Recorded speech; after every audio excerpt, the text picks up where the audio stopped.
Hello there, and welcome to today's episode of the Easy EdTech Podcast. My name is Monica Burns, and I am so glad that you're here to join me today. If you want to make the most of education technology, aka EdTech, well, you are in the right place. My goal has always been to help make EdTech easier and give you ideas you can try yourself, share with a colleague, or bookmark for later in the school year.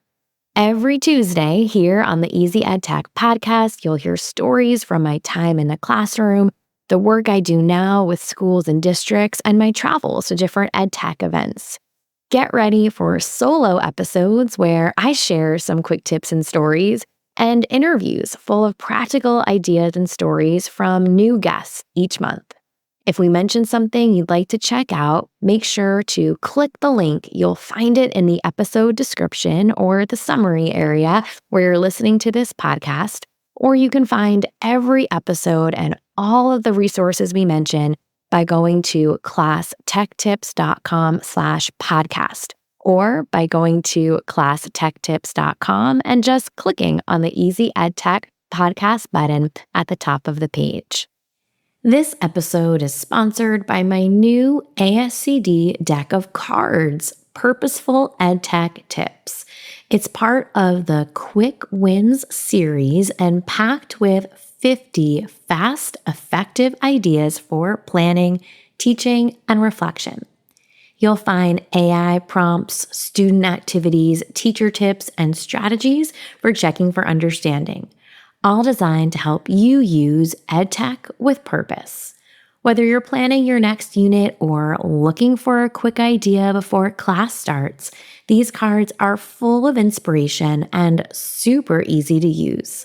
Head to classtechtips.com/cards to grab your deck today. That's classtechtips.com/cards to check it out. This week's episode is all about time-saving productivity tools that teachers can use to save time and feel a bit more productive over the course of the school year. If you're looking to refine your organizational strategies, the right digital tools can make all the difference. So traditional planners and sticky notes definitely have their place. There's a traditional paper planner right within my eyeshot on my desk right here. But leveraging technology can streamline tasks, enhance productivity, and really boost collaboration if you're planning with others too. So in today's episode, we're going to explore a handful of tools for teacher organization. Of course, I use teacher broadly, right? You might be in a non-classroom teacher role. So really all sorts of folks in education.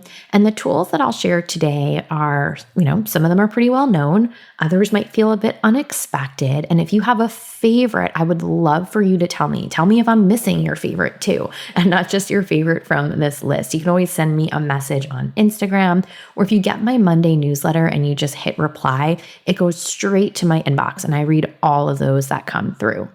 So the tools that we'll look at today will help you manage everything from lesson planning to portfolios that you might make, like a professional portfolio, and even your daily and weekly to-do lists.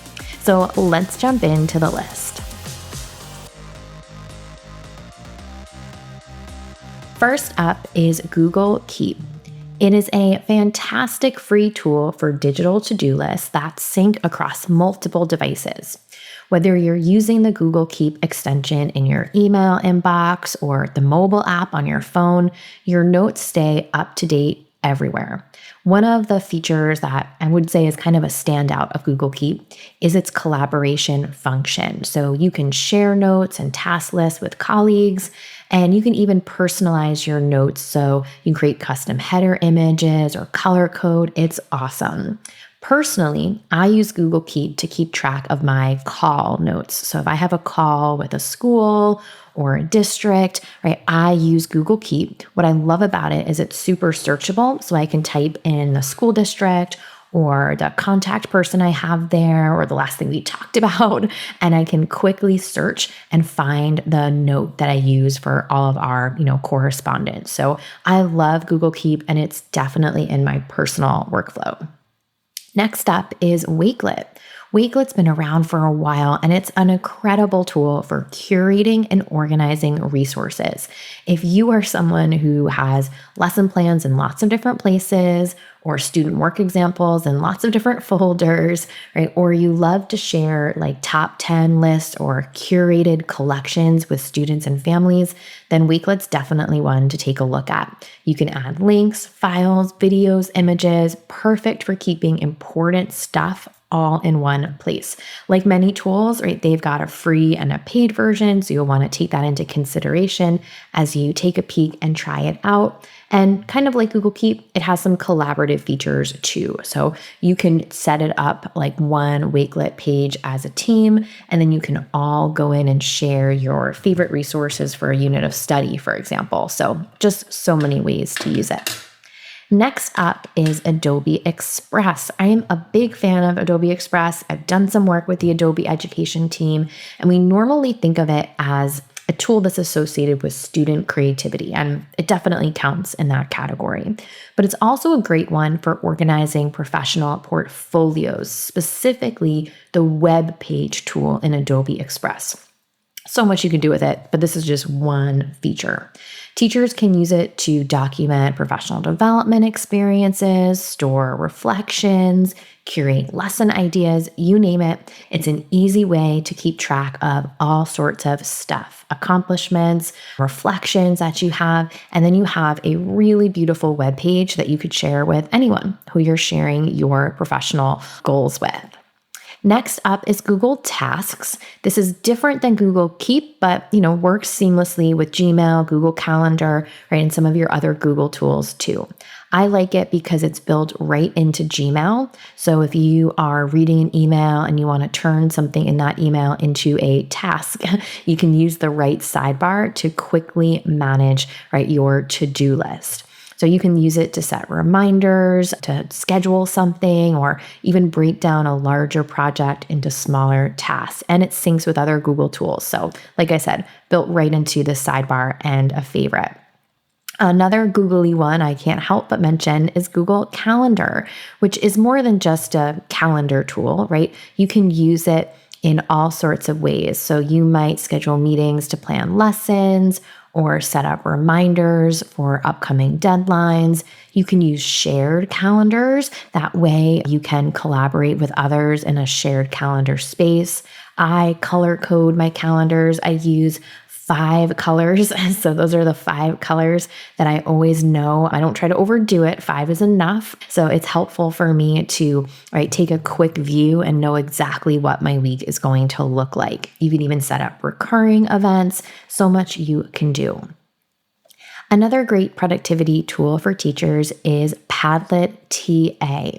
Now, Padlet is a great tool. You could use it for student collaboration, of course. You can use it to gather ideas, kind of like an interactive whiteboard. So you could put Padlet on this list too. But Padlet TA is their AI tool that allows you to make all sorts of supplemental resources. So that's kind of the one I would put in a hierarchy of the two for this list. If I had to pick one, I would go with Padlet TA. If you haven't seen it before, you open it up, totally free, and you can generate a lesson. You can generate a coloring book page, a rubric. So much you can do, can absolutely help you save some time. So definitely a favorite, right, and worth taking a peek at. If you are looking to speed up, right, some of your own creation of resources, you might want to check out Edpuzzle. I wouldn't put this typically in a list of productivity tools, but one thing I really like about it that they've released is an AI assistant for creating questions. Like all AI tools, it's not totally perfect, but if you've used Edpuzzle in the past, you pick a video, then you put questions at different points for kids to stop and respond to. And with their AI assistant, it can really help you save some time. So giving that one a shout out, definitely a favorite. Now, if you are looking to save some time this year, right, you might go to some tools that are traditionally used for productivity outside of education and use it within the context of the work that we all do. For example, OneNote is popular in education, but also popular as a digital notebook in a variety of industries. You can get really elaborate with your OneNote digital notebook, creating different sections and pages. So it's a great one if you want to organize classroom resources, particularly if you are in Microsoft. Right? So if you're already using Microsoft, this is a great one. Now, the next two are two that I use all the time, a little bit more with my business hat on, but I think they have a great set of features that you might use if you're doing any type of teamwork or collaboration. The first is Slack. You might have heard of Slack before. It's typically thought of as a workplace communication tool, but in education, it's great for community building. Educators can use the free version of Slack. They can set up channels for their department or grade level team or professional learning community. Now, if you're already using Teams or another tool, this might feel like a little bit of, it might feel like it accomplishes the same sort of goals, right? So you wouldn't necessarily bring this on as an extra thing if you already use a tool that helps with, internal communication. But if you've been looking for like a central hub, I would suggest taking a peek at Slack, even though we typically think of it as a tool for, enterprises, for, different businesses. The other one I love, also you can use it for free, is Asana. I use Asana probably every day, and it's a project management tool. With this tool, you can do a bunch of different things. You can set up projects, you can set up to-do lists, you can have things collaborative, so you can invite other people in or delegate tasks to them. It's really great if you have deadlines that you want to meet and you want to just keep track of everything. And it's also super useful if you repeat things over and over. So for example, if you are doing a conference for, your educators in your district a couple times a year, right, you might set up an Asana project and then duplicate it every time, right, you have this special professional learning day. It'll have your to-do list of all the things that you don't want to forget when you're running a special event. So there you have it. That's a list of some favorites, kind of all over the place, but on purpose, because I don't want you to, feel like you need to use all of these. I'm hoping one or two will stick out to you or will remind you of like, oh, I forgot about that one, or I used to use Google Keep all the time. So here's the rundown: Google Keep, Wakelet, Adobe Express, the Web Pages feature, Google Tasks and Google Calendar, Padlet and Padlet TA, OneNote for Microsoft, Slack, Asana, as well as Edpuzzle. So plenty to pick and choose from.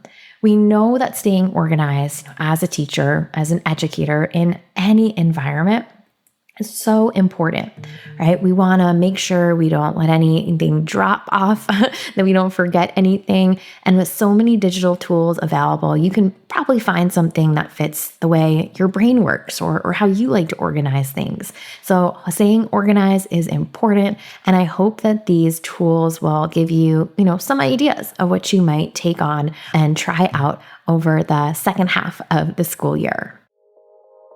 So let's make this EdTech easy with a few key points from today's episode. Explore digital tools to enhance your organizational strategies. Utilize platforms that allow for resource curation and sharing. Consider digital portfolios for professional development tracking. Integrate scheduling and task management tools to boost efficiency. Remember, you can find the show notes and the full list of resources from today's episode by heading to easyedtechpodcast.com and finding this episode. This one is number 347. This episode is sponsored by my new ASCD deck of cards, Purposeful EdTech Tips. It's part of the Quick Wins series and packed with 50 fast, effective ideas for planning, teaching, and reflection. You'll find AI prompts, student activities, teacher tips, and strategies for checking for understanding, all designed to help you use EdTech with purpose. Whether you're planning your next unit or looking for a quick idea before class starts, these cards are full of inspiration and super easy to use. Head to classtechtips.com/cards to grab your deck today. That's classtechtips.com/cards to check it out. Thank you for listening to this new episode of the Easy EdTech Podcast. I love creating new episodes for you each week, but I could use a bit of help spreading the word about the podcast. Can you leave a rating or review on your favorite podcast app? Spotify will let you tap on the stars, and Apple Podcasts will let you tap on the stars and leave a 1 or 2 sentence review. Thank you so much for taking this extra step. It helps other educators find episodes like this one when they're searching for EdTech tips.